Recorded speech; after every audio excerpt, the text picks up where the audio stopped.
की हम शपथ लेकर के आते हैं और उसी संविधान के शपथ के मुताबिक देश चलता है। आप देश संविधान से बड़ा कोई नहीं है। अगर उन संविधानों का उल्लंघन होगा, इसीलिए तो हम लोग कहते हैं कि ये जंग आज़ादी झूठी है, इस देश की जनता भूखी है।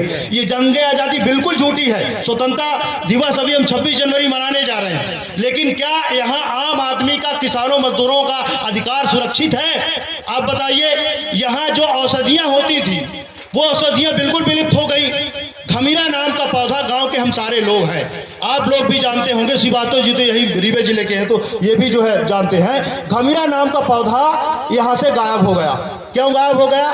ऐसी औषधियाँ जो होती थी गाँवों के अंदर, जिनके हिसाब से वातावरण मिलता था, जलवायु उनके अनुकूल होती थी, लेकिन इन क्रशर प्लांट और जेपी सीमेंट, अल्ट्राटेक के प्रदूषण और सैलों के प्रदूषण से आज वो तमाम जो औषधियाँ थी जिनके वातावरण उनको मिलता था, उनको फलने फूलने के लिए जो है वो समाप्त हो गया। तो आए दिन जो है 2 फसली जमीनें हैं। आप मुझे बताइए कि हमारे यहाँ बेला के कोठार के जो किसान हैं, जिनकी जमीनें लगी हुई हैं बाजू से, अगर उनकी जो है आप चलिए, आप उनका मुआवजा क्यों नहीं बनवाते? इनके जो तमाम प्लांट लगे हैं, डस्ट जो अभी सामने पेड़ पौधे लगे हुए हैं, इन पेड़ पौधे में आप देखिए आम के पेड़ में बौर लगना बंद हो गई।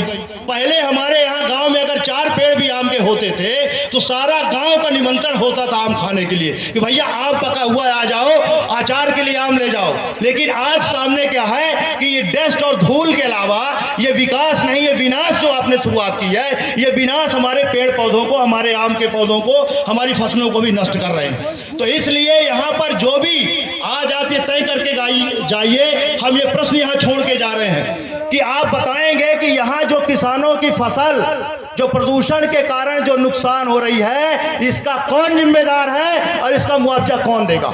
आप ये तय करिए कि आप यहाँ टीम गठित करके जांच करिए कि इन क्रशर प्लांटों से, अल्ट्राटेक के प्रदूषण से जो फसलें नष्ट हो रही है, उन फसलों के लिए रबी और खरीफ में मुआवजे का दर क्या होगा।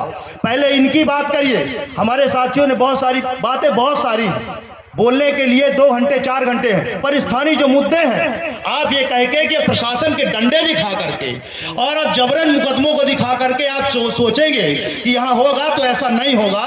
लोकतंत्र है इस देश के अंदर और देसी कहावत है कि जब उन्हें कहूँ तो का करी दयू। तो इसलिए ये सब दयू जो बैठे हैं और नेता जो स्थानीय बिक गए हैं, उनके पिताजी ये जनता है। नेता का बाप कौन होता? जनता, वही पैदा करती है। तो अगर गलती से हम लोगों ने विधायक का सांसद चुन लिए है तो वो गलती को भी हम ठीक करना जानते हैं और जब चुनाव का टाइम आएगा तो उसको भी हम ठीक कर लेंगे।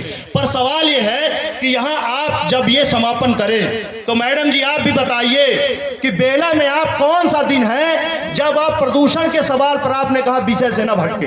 आप बताइए कौन सा दिन है, आप तारीख बताइए।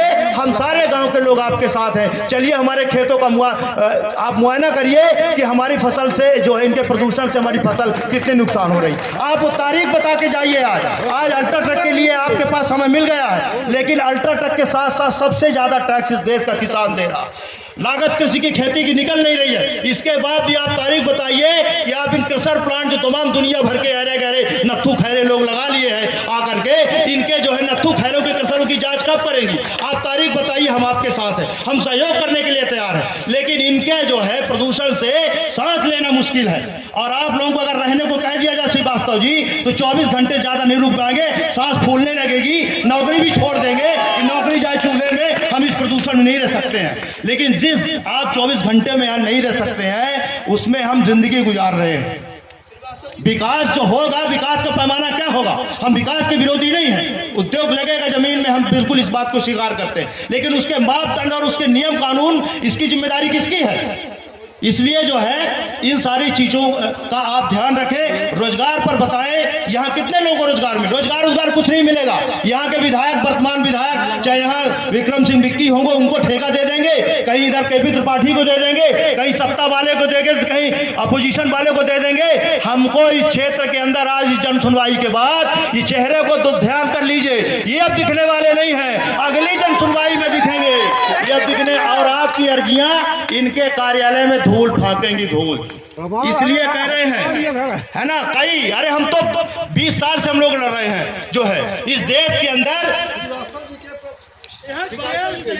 श्रीवास्तव जी के लिए, अरे यहाँ विधानसभा प्रश्न तक हुआ, यहाँ टीवी के आप कह रहे थे विषय पर, यहाँ आपसे मैं अगर जानना चाहूँ कि आप बताइए कि प्रदूषण नियंत्रण बोर्ड के सर्वे के मुताबिक कितने यहाँ पेशेंट टीबी के हैं, कितने दमा के हैं, आप बताइए हमको। ये कोरोना महामारी जो आपदा में अवसर मोदी जी कर रहे हैं और तमाम जनसुनैया धड़े धड़े पूंजीपति अडानी अंबानी अल्ट्राटेक जैसे लोगों के लिए काम कर रहे हैं, आप बताइए कि ये जो कोरोना वायरस की स्थिति निर्मित हुई है, ये प्रकृति का जो संतुलन बिगड़ा है, जो प्रकृति का अमर्यादित दोहन हुआ है यहाँ पर, उस अमर्यादित दोहन का ये दुष्परिणाम है। आप मुझे बताइए कि इस क्षेत्र के बेला कोठार में कितने दमा, कितने टीबी, कितने जो है कैंसर के मरीज हैं, बताइए आपको कोई जानकारी नहीं है। यहाँ दमा टीबी से जो है यहाँ पेशेंट हैं, यहाँ उनकी मृत्यु हो चुकी है, लेकिन आपको इस विषय से क्या लेना देना। आप तो जन सुनवाई में आए हैं, अपना माल डाल। यहाँ एक पंचायत खनिज विभाग के पंचायत इंस्पेक्टर हैं, उनका नाम है कमलाकांत परास्ते जी, उनका 10,000 रुपये महीना बधा है, किसी का 20,000,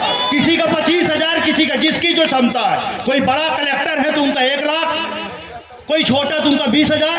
आप क्यों कार्रवाई नहीं करते? आप मुझे बताइए कि इन शिकायतों की कार्रवाई क्यों नहीं हुई? क्या ये विषय नहीं है इस जनता से जुड़े हुए? आपको वहां तो सुनने के लिए समय नहीं है, आज जनता के बीच में हम क्यों, आप बताइए अवैध उत्खनन क्यों चालू है? क्यों इन जो प्रदूषणों से, क्रशर प्लांट से, अल्ट्राटेक से जो इनके प्रदूषण हो रहे हैं, जो फसलें नष्ट हो रही है, इसके लिए भी क्या बेला कोठार के किसान जिम्मेदार है कि यहाँ के क्रशर प्लांट और कंपनी जिम्मेदार है? इसलिए ये सारे विषय हैं। इसलिए साथियों, आप लोग के साथ हम लोग हैं, लड़ाई को लड़ेंगे, अंतिम दम तक लड़ेंगे। और प्रदूषण नियंत्रण बोर्ड के और प्रशासन के बातों पर मत आइएगा। इनके लिए जो है राहत इंदौरी साहब ने कहा है कि झूठों ने झूठों से कहा, झूठों ने कहा सच बोलो, झूठों ने झूठों से कहा सच बोलो। सरकारी ऐलान हुआ है, सच बोलो, सरकारी ऐलान हुआ है, सच बोलो। और घर